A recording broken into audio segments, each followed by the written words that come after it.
welcome to everyone watching online right now. Now, if you're here for the first time, let me just say how honored we are that you took the time to tune in and make us a part of your day.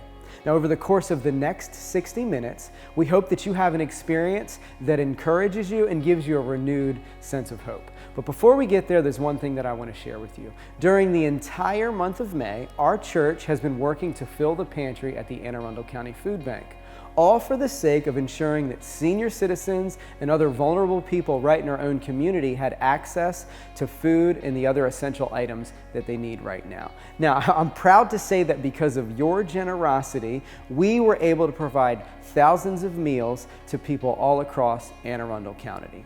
Now, even though today is the last day to drop off food and other essential items for the FILL-THE-PANTRY campaign, the campaign is far from over. That's because we've been given a unique opportunity to become a pop-up pantry location.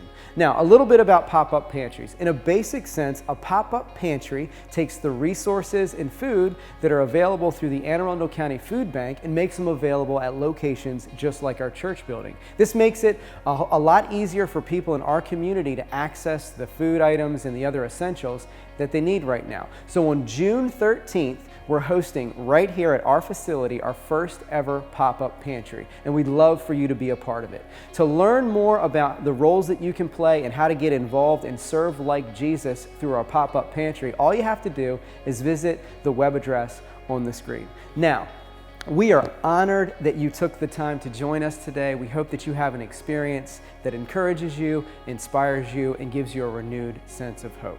Let's worship together. Jesus, in the midst of hard times, has been with me, and the Holy Spirit comforts me. Every time I begin to pray, I know Jesus is there and He hears my prayer. And I begin to sing a song to praise Him, the knowledge that the God of heaven loves me a sinner, is with me. And the people at Severn have been the hands and feet of Jesus walking with me through life. My name is Tara, and my life has been transformed by Jesus.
You're pleasing that I'm never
So we are going through the Sermon on the Mount, which was a teaching Jesus gave during his time here that really explains what the Christian life is supposed to look like. And today we're going to talk about what Jesus had to say about how his followers are to relate to God in prayer. So I'm in Matthew chapter 6, verses 5 through 13, where Jesus said this: "Whenever you pray, you must not be like the hypocrites, because they love to pray standing in the synagogues and on the street corners to be seen by people. I assure you, they've got their reward. But when you pray, go into your private room, shut your door, and pray to your Father who is in secret, and your Father who sees in secret will reward you. When you pray, don't babble like the idolaters, since they imagine they'll be heard for their many words. Don't be like them, because your Father knows the things you need before you ask him. Therefore, you should pray like this: Our Father in heaven, your name be honored as holy. Your kingdom come, your will be done on earth as it is in heaven. Give us today our daily bread, and forgive us our debts, as we also have forgiven our debtors. And do not bring us into temptation, but deliver us from the evil one." This is God's word. So prayer really, in a lot of ways, has kind of become a hot topic in our culture in recent years, as there's been just a steady increase in things like meditation and prayer and really spiritual experiences. And to Jesus, what we can see in his life is that prayer was an absolute necessity. I mean, not only was he constantly praying throughout the gospel accounts, but even when you zoom out from this passage, you'll notice that in the verses directly prior to this, in verses 1 through 4, Jesus talks about engaging with the world and with the needs of the world and meeting those needs. And then he just kind of seamlessly transitions from that topic into prayer. He doesn't say, all right, let's stop talking about that, and now let's talk about prayer. And the reason for that is because, according to Jesus, really the life that you live and the people that you help and the impact that you have is directly tied to your prayer life. And so what Jesus does in this passage is he gives us a model of prayer, his model of prayer through which we can connect to God. But interestingly, before he gives us his model, he gives us two false models that we should avoid at all costs. And so a lot of people, I've heard this before, I've thought this before, maybe you've heard this or thought this yourself, but a lot of people will say, I tried prayer, it just didn't work for me. I didn't get it, it didn't do what I thought it was going to do, it just didn't stick. But I think what Jesus would say to somebody with that mindset is that you may have tried a model of prayer, you just haven't tried his. And so in this passage, Jesus gives us two false models of prayer, and then he gives us his. And so I want to look at these false models, I want to look at his model, and then at the end I want to get really practical. So with that, we're going to get into the first false model of prayer, and we're going to call that the religious model of prayer. This is found in verse 5, where Jesus says, "Whenever you pray, you must not be like the hypocrites, because they love to pray standing in the synagogues and on the street corners to be seen by people." Now, when you first read that, the impression that it might give you is that Jesus is talking about fanatics, because he describes people who not only pray in synagogues, but they're even out there on the street corners, and so that kind of brings to mind the picture of somebody who's just walking down a sidewalk and all of a sudden starts screaming out loud. But that's really not what Jesus is talking about here. When Jesus references the street corners, he was talking about a town square, the place where the streets would kind of, come together. And so Jesus, in verse 5, is describing people here who don't just go to formal worship services, but they also lead in prayer at community, think community, civil, religious events. So the question is, what exactly is Jesus' issue with this? And I'll tell you what it's not. The issue is not that this person has an exterior public prayer life. It's that that person does not have, in addition to that, an interior personal prayer life. And that's why in the next verse, verse 6, Jesus says, but when you pray, kind of contrasts the way that person lives. And he says, but when you pray, go into your private room, shut your door, and pray to your Father who's in secret. So Jesus here is talking about people who have a public prayer life, they just don't have a private one. Now, you might be asking yourself, well, why would a person like that pray at all? And the reason that people like this pray is basically, according to Jesus' words, is that it helps them fit in and be seen by people. See, the religious model is basically where prayer and worship kind of function to simply help you fit into your family or your culture. And I guarantee you've seen and heard what this looks like before, because one example of it is when a politician ends their speech by saying, "And may God bless us all," even though they don't have any personal, private prayer life with God whatsoever. But it makes the politician feel good, it makes the people listening that day feel good, but there's no substance to it, there's no depth to it, there's no intimacy to it. Another example of this is the fact that if you ask the average person actually on the planet right now why they subscribe to the particular religion that they do, whether it's Muslim or Buddhist or Catholic or Baptist, the average person, if asked, would say, "Well, that's where I come from. All my family and friends, they think that way, they talk that way, they live that way, and so that's who I am." And so basically, people who subscribe to this model are just people for whom prayer and worship is, it's a cultural thing, and it's not much more than that. So, for instance, if you were raised in a particular kind of church, then that's who your people are, then, you're used to that. That's familiar to you. That's home to you. And so you might go and because it gives you a sense of inner peace. It gives you a sense of nostalgia. It makes you feel good. It kind of helps you connect to your roots. It's why, so many people go to church on Christmas and Easter, but really don't think about it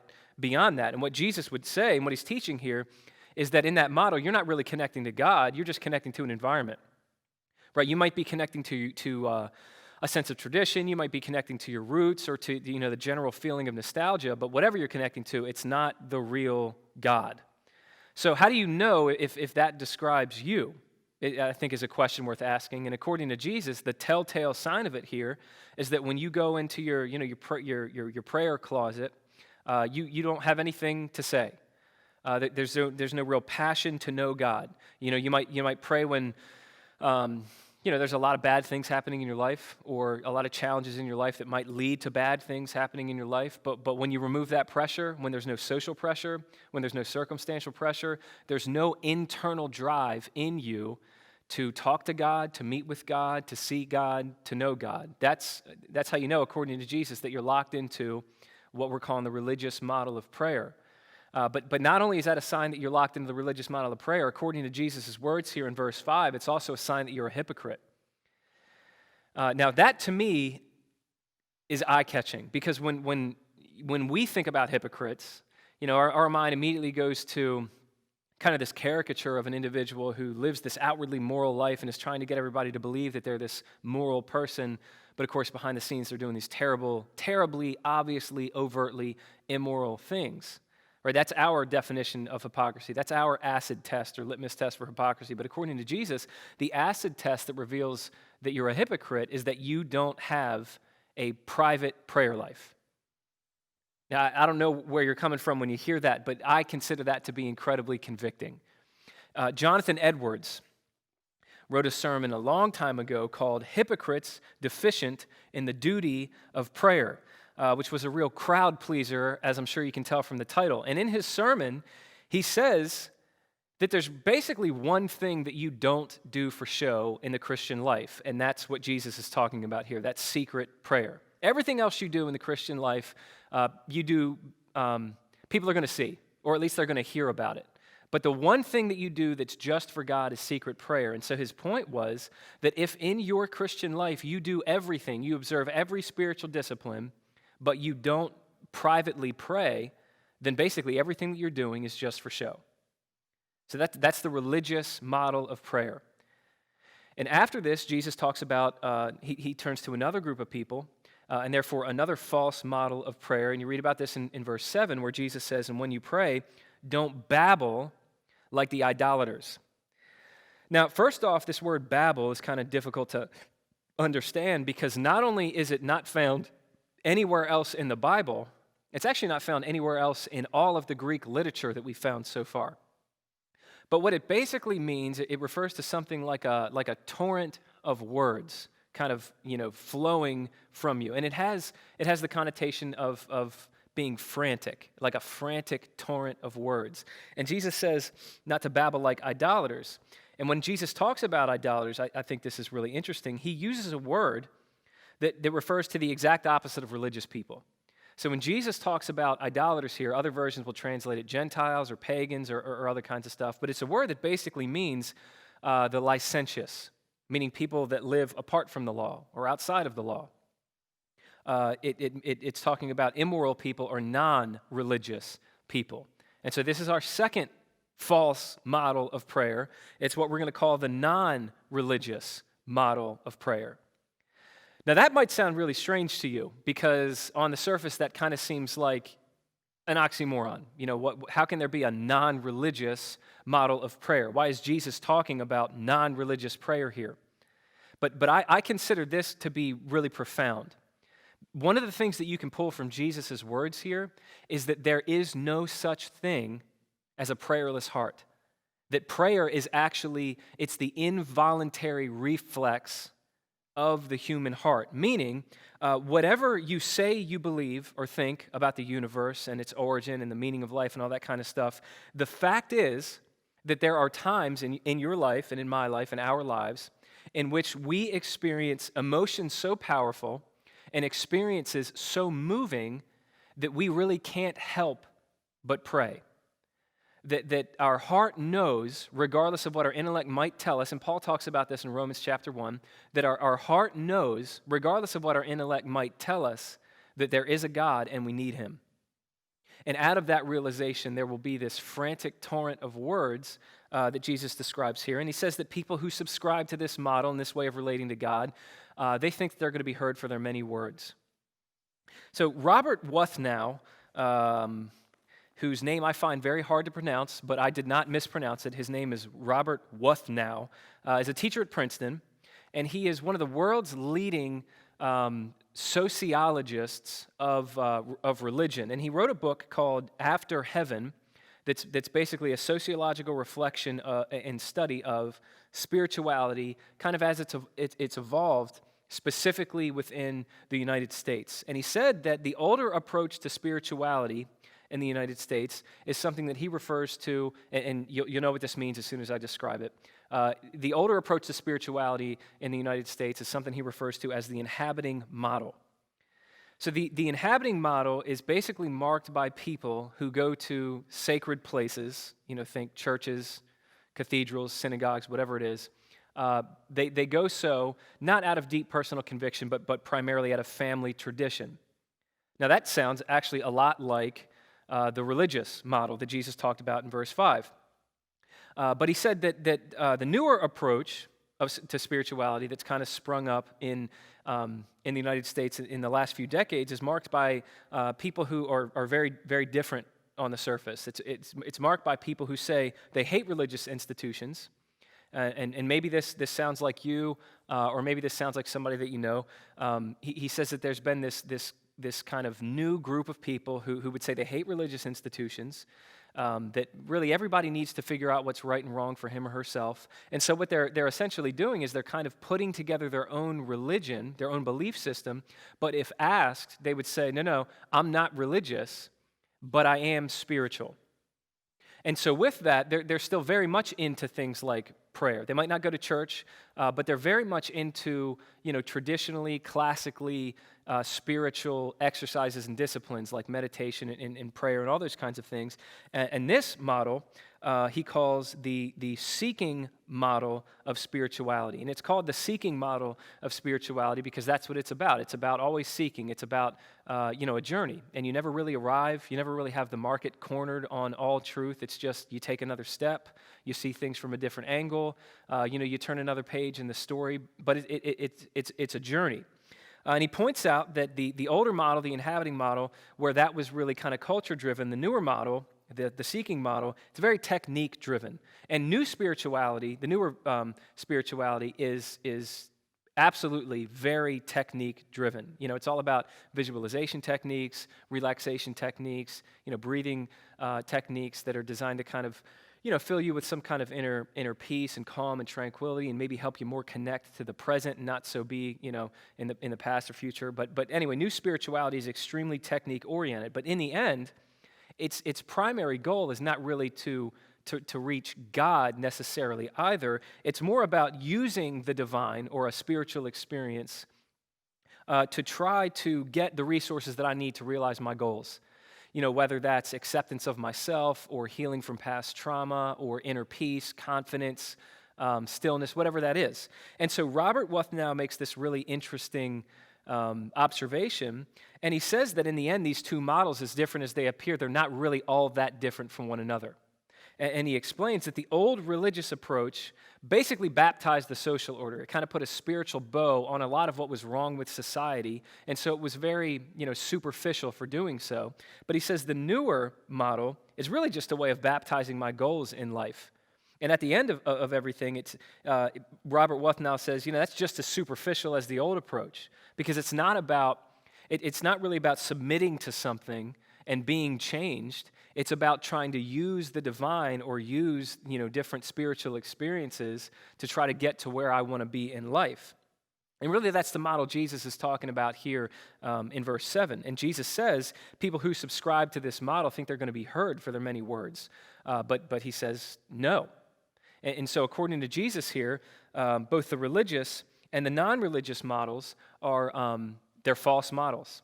And after showing us these two false models, Jesus then gives us his model, something that we call the Lord's Prayer. However, in the Lord's Prayer, what Jesus is doing is he's basically showing us what the primary purpose of prayer is. But before, and the answer to that question is really going to be our main idea during our time together this morning. But before I give that to you, I just want to point something out that I found interesting as I was kind of spending time in this passage.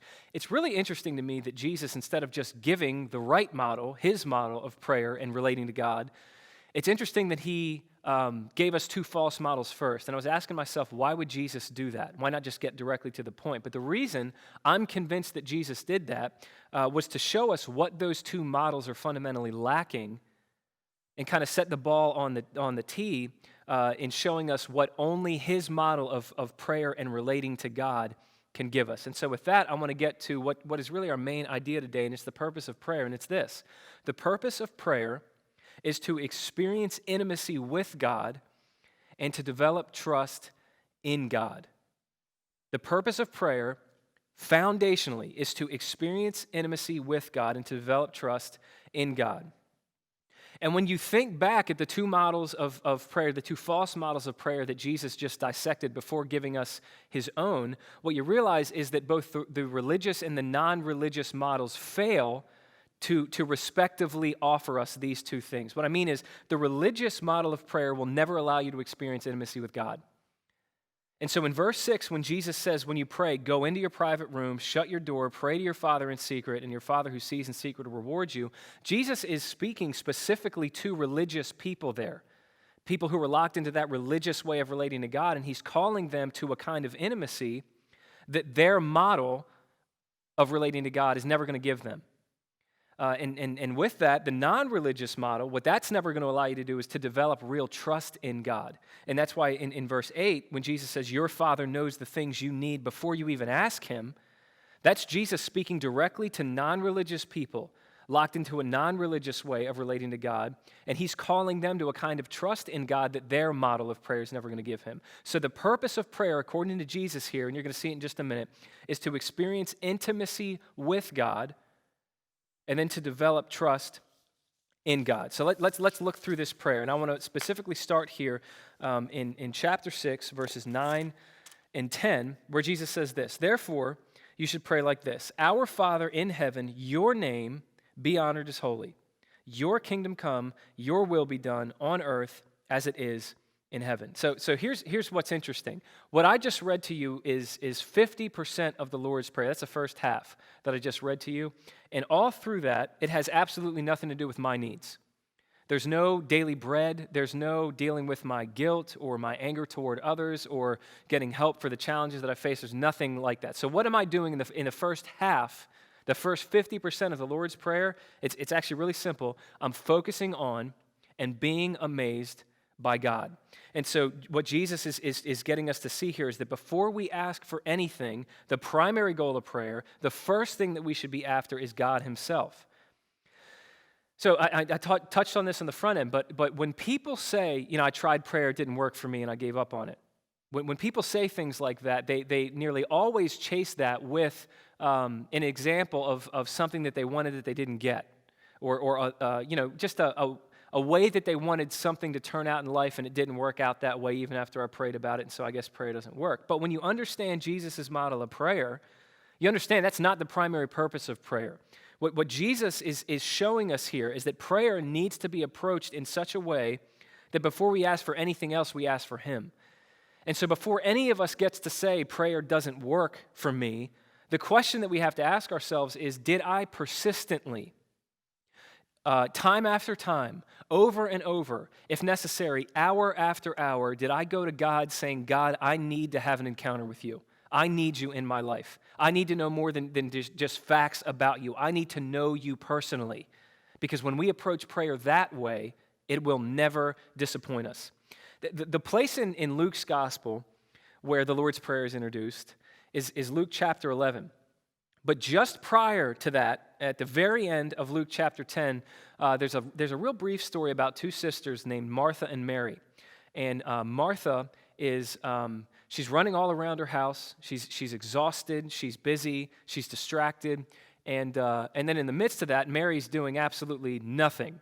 And Martha kind of calls out to Jesus and said, hey, can you talk to her? But Jesus, surprisingly, he winds up rebuking Martha, the one who's working, rather than Mary, the one who wasn't. And what he tells Martha is he basically points her to her sister Mary, and he tells Martha that Mary has found the one thing necessary. Now that alone should cause you and I to sit up and take notice, because that's Jesus saying that there's only one thing in this life that's necessary. There's one thing that you and I need.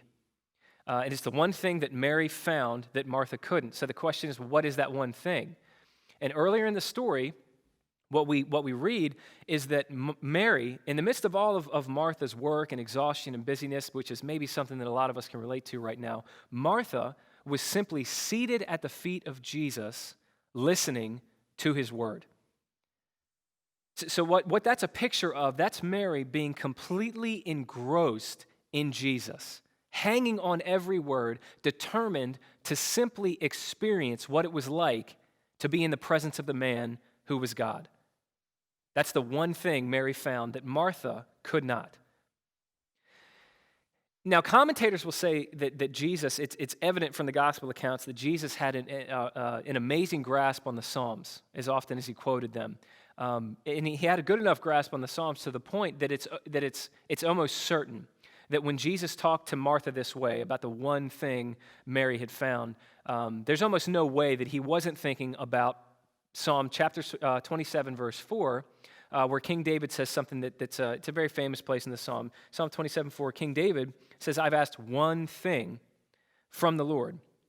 It is what I desire, to dwell in the house of the Lord all the days of my life, gazing on the beauty of the Lord and seeking him in his temple. Now, when you read through the Psalms, it's apparent David was a guy who basically lived his life from one crisis to another. It just seemed like his life was always falling apart. His family was constantly, riddled with dysfunction. He could put most of us to shame, whatever we think of dysfunction. David probably had you beat. He was always running for his life. People were always after him. He was a king. He was a general. People were constantly trying to undermine him or kill him altogether. And so he had a lot of pressure and a lot of problems. But what he's saying in Psalm 27, he's saying there's really just one thing I need. And kind of amazingly, it's not success, it's not protection, it's not safety, it's not that people would stop trying to kill me all the time. What he's saying in Psalm 27, he knew that if his soul could just see the beauty of God, if he could just have an encounter with God, if he could get to the point in his life where he didn't just know facts about God from stories his parents had told him as a kid, but he could actually know God personally, he could have an intimate experience with his Creator. David knew if he could get there, then nothing would be able to overwhelm him any longer. Now, that is precisely what Jesus was saying to Martha, and it's what, through the Lord's Prayer, it's what he's saying to us. That's the very beginning of the Lord's Prayer. We're to go after him in order to get a sense of both his holiness and his fatherly love on our hearts, to experience intimacy with him. And I don't have to tell you, that is wildly different than the religious approach. But right after this, Jesus then says something that really challenges, the new spirituality, that questions authority and says, everybody's got to figure things out for him or herself, and doesn't really believe in a God that could really, contradict you or speak into your life or challenge you. Kind of challenging the new spirituality, Jesus says that the second purpose of prayer is to develop trust in God, to the point that you're really willing to let go the reins of your own life and give them to him. Because right after you move through the intimacy of our Father in heaven, you then get to your kingdom come, your will be done. And so Jesus is saying that before you and I get to, the things before we start asking for the things that we want, we have to go through this. We have to go through your kingdom come, your will be done. See, we all have a tendency in prayer to kind of fast forward right to our daily bread, because we think, I have a lot of needs. I got a lot of problems. I got a lot of stress. I got a lot of pressure, and I know how my life is supposed to go. And out of that posture of the heart, what winds up happening is this, this frantic torrent of words kind of pours forth from us. And you can probably relate to this. I know I can. It sounds like, God, you have to come through here. You have to make this work.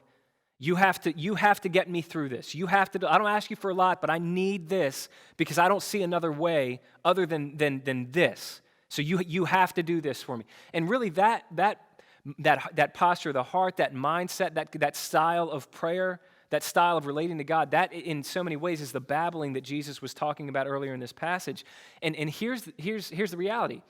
If you and I pray this way, if when we pray we go right to our daily bread, to our prayer list, our spiritual shopping list to God, without taking the time to teach ourselves, your kingdom come, your will be done, then what will happen is not only is your prayer not going to make you feel better, your time in prayer is going to make you feel worse. Because you're not really praying. You're just worrying in God's direction. And you're rehearsing all the things that terrify you the most in life. And if you'll wind up, after spending time with God, you're going to feel like your life is heavier. You're going to be more discouraged than ever. And if you've ever experienced that, which I have, when we experience that, what Jesus would say to us is that you went too fast. You went to your wants and your needs and how you think your life should run, but you didn't take the time to take yourself out of the place of God. See, on autopilot, I don't care, who's tuning into this. Well, one of the things that we all have in common is that on autopilot, the default of the human heart is to go through life saying, my kingdom come and my will be done. My wants, my needs, my goals, my ambitions, my life, my kingdom. Right? And really, whether or not we want to admit this, that in so many ways is the root cause of all of our problems.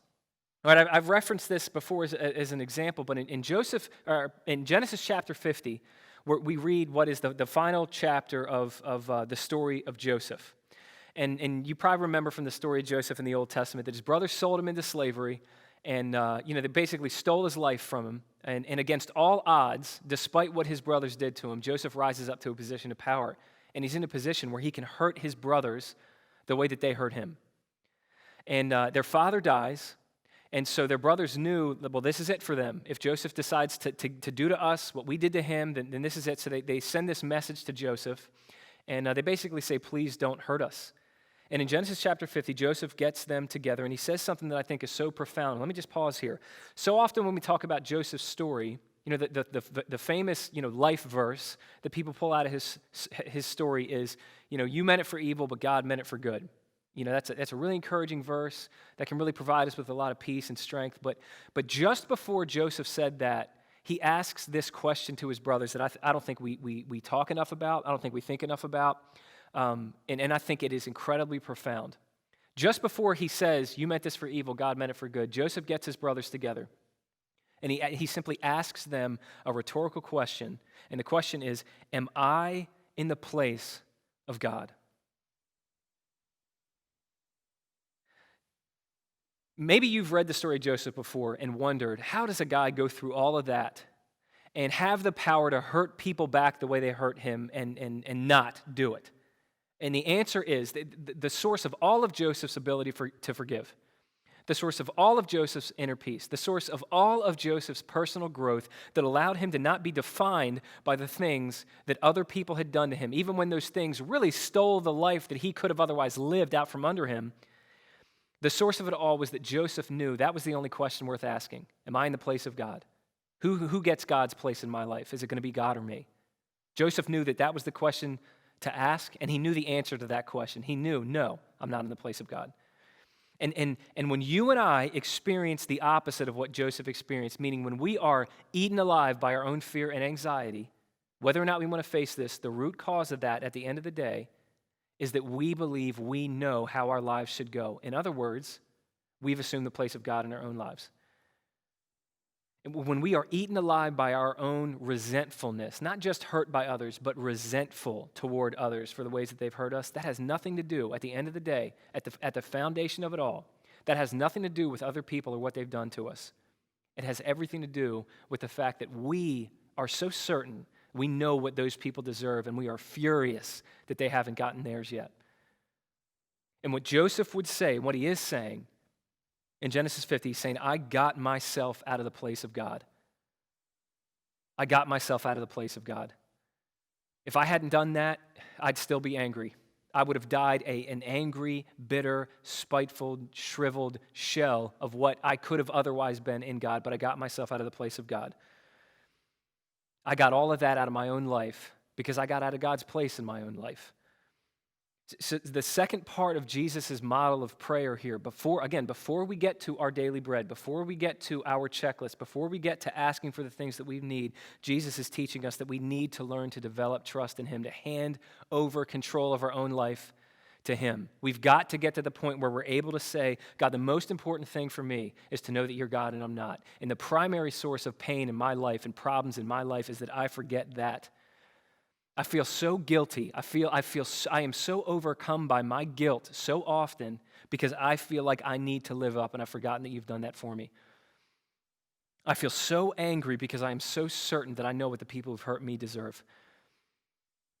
I'm so anxious about what's ahead of me because I'm so certain that I know how my life is supposed to go. And Joseph would say to any of us tuning in right now who that sounds like you, if you relate to any of that, what Joseph would say to us, he would say, I let go of all that. It took a really long time. It was a painful process. Sometimes it felt like I was taking one step forward and two steps back. It wasn't a straight line. It wasn't linear. And I wouldn't want to do it again. But I'm so thankful that God taught me to let go of all of that. I learned to let God have His place in my life. And when I learned that, I was free, freer than I've ever been. See, in a very real sense, all of our psychological problems are essentially theological problems. In other words, our psychology, in I think more ways than we understand, our psychology is affected by and even determined by our theology, what we believe about God. And if we want to heal our hearts theologically, the only way to do that God has given us, maybe not the only way, but certainly the best and the primary way to do that is through prayer. It's by looking at God's holiness, at God's heavenliness, at God's omnipotence, at His authority, at His kingship, and teaching ourselves to say, you're God, and it's time that I get out of your rightful place in my life because I am woefully underqualified for the position. In other words, to borrow words from Jesus, your kingdom come, your will be done.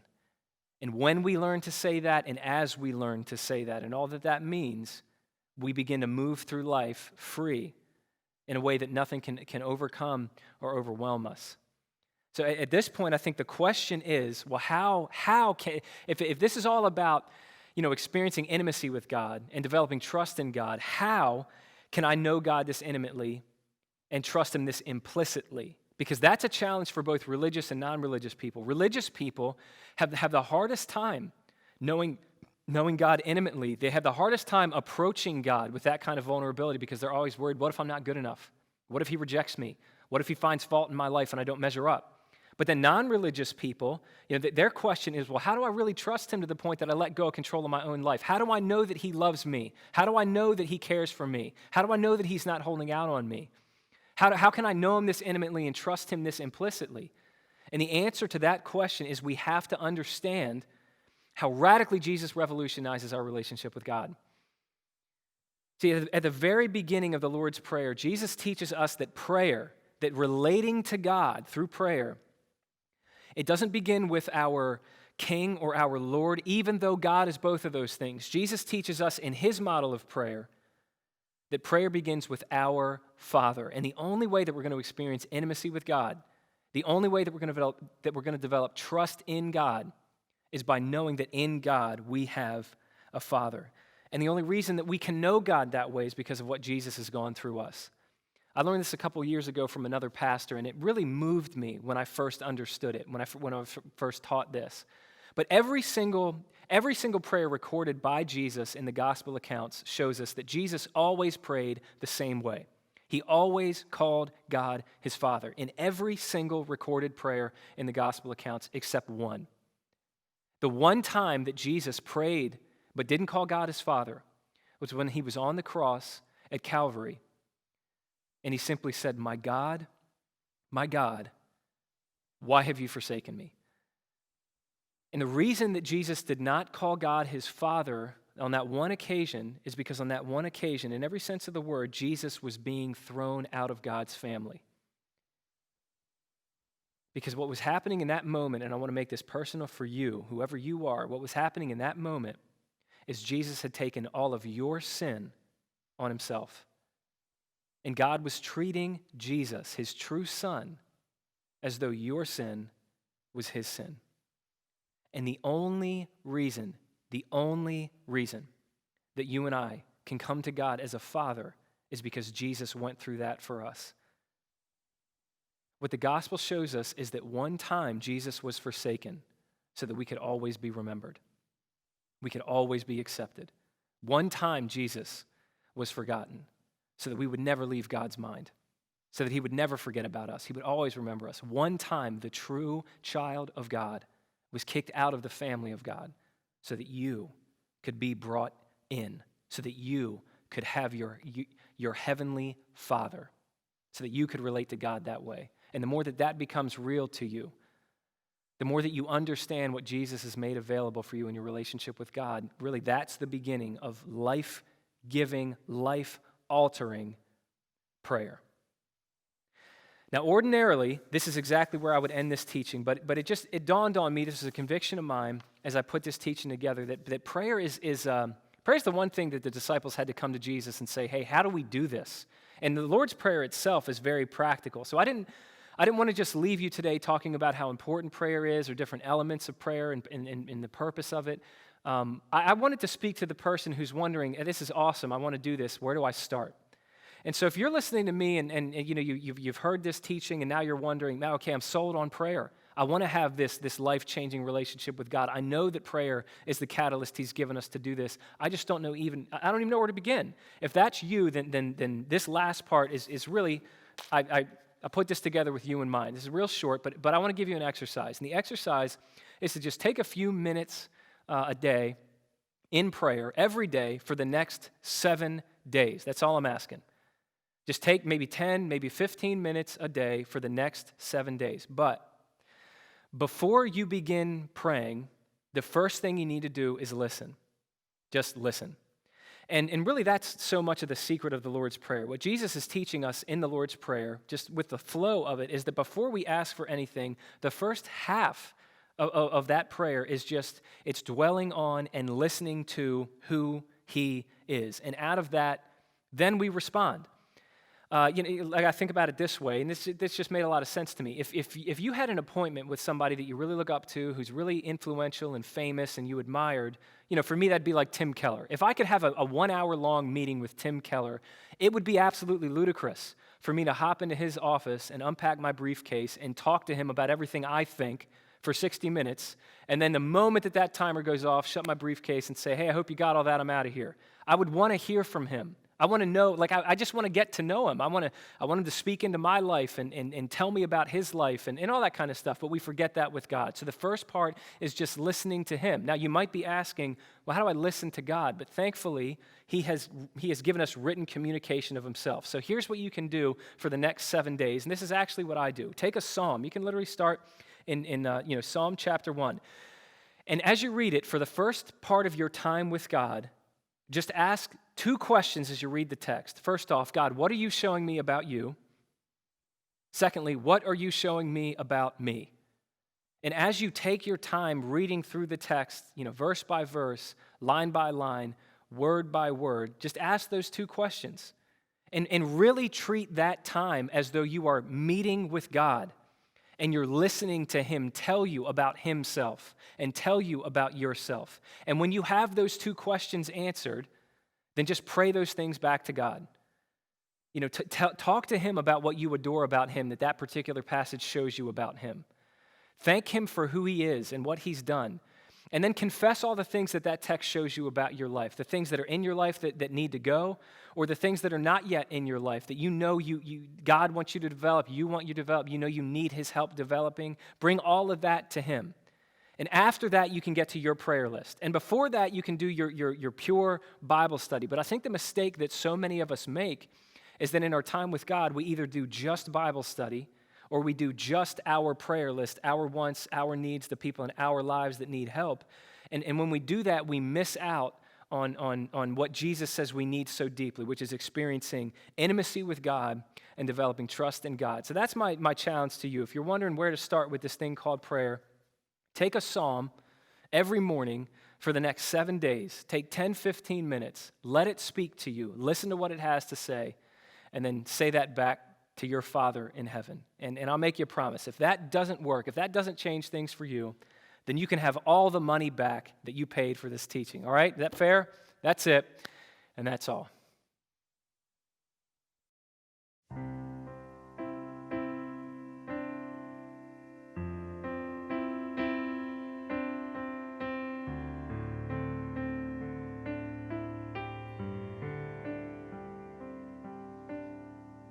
In the quiet, in the stillness, I know that you are God.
and now I live to bring Him praise.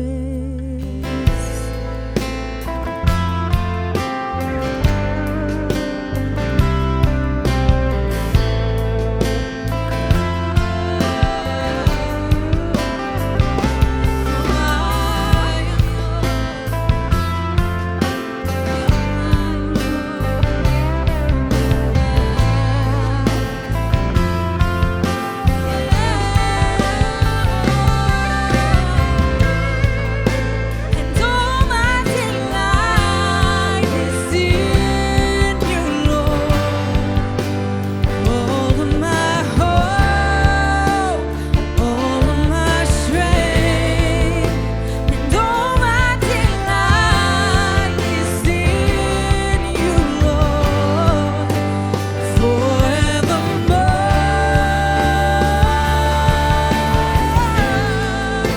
And all my delight is in You, Lord. All of my hope, all of my strength, and all my delight is in You, Lord, forevermore.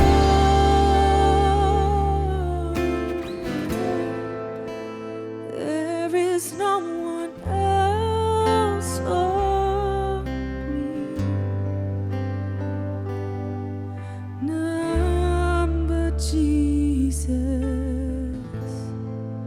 You were crucified to set me free, and now I live to bring You praise.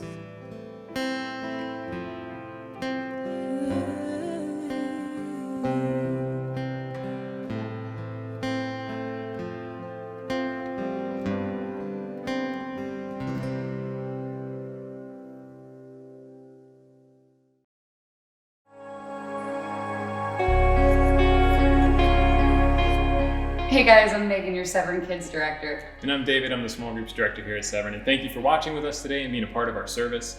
And something that I can't wait to talk about is something that Aaron mentioned at the beginning of the service, and that's the opportunity we have to be a pop-up pantry for the Anne Arundel County Food Bank. And what that means is we're going to have the opportunity to be a resource to the community around us, where they can come and pick up the food and the items that they need. So on June 13th from 10:30 a.m. to 2:30 p.m., we're essentially going to turn our parking lot into a drive-through pop-up pantry where we can give the people the items they need, get to know people from our community, and really just be a blessing to those that are around us. So I'm very excited about this personally. I think that's just a really practical way to love the people around us and to be a resource to our community. I'm also excited about this because June 13th is actually my 31st birthday, and I will be here. So I'd love to see you and hang out with you for a part of my 31st birthday. So I'll be there, not to celebrate David's birthday, but I mean, maybe. But for definitely to just get the opportunity to serve. And if you're interested in a way to serve and just hands-on and safely, of course, all you have to do is go to the same website you've been going to all of May. It's Severn.CC /FILL-THE-PANTRY, and it will have all the information there now for how we'll be serving, how you can serve and participate, and even a link so that way you can sign up. Yeah, this is something that we're super excited about. We'd love for you to be a part of it with us. Another thing I wanted to mention is that we are still collecting stories and looking for your stories for the Share My Story or Share Your Story segment we typically have at the beginning of our services. So if you have just anything that God's been teaching you or any way that you've been growing recently, we would just love to hear what God's been doing in your life. So take just a brief video of yourself and email that to us at mystory@severn.cc. And it doesn't have to be professional. You can just be yourself and just talk about what you've been learning, how God has been growing you. And we've really been excited to hear what He's been doing in your lives and would love to hear more of it.